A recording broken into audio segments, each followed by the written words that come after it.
Geografi, kepentingan tumbuh-tumbuhan semula jadi di Malaysia ada 5. Sumber perubatan, habitat, sumber bahan mentah, kawasan tadahan hujan dan keseimbangan ekosistem. Terangkan kepentingan tumbuh-tumbuhan semula jadi di Malaysia.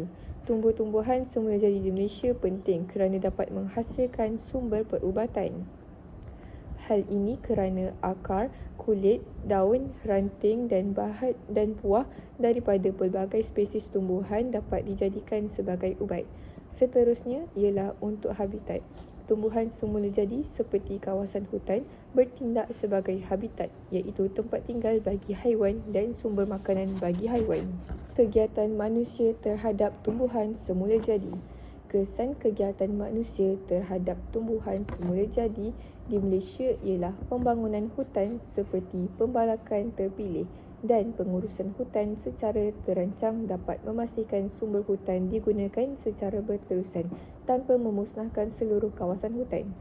Selain itu, ia membantu mengekalkan keseimbangan ekosistem serta melindungi tumbuhan semula jadi.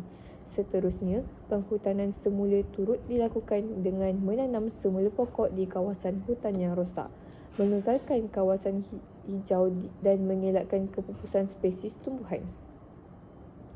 Di samping itu, taman negara juga turut diwujudkan untuk melindungi tumbuhan semula jadi daripada aktiviti manusia yang boleh merosakkan alam sekitar.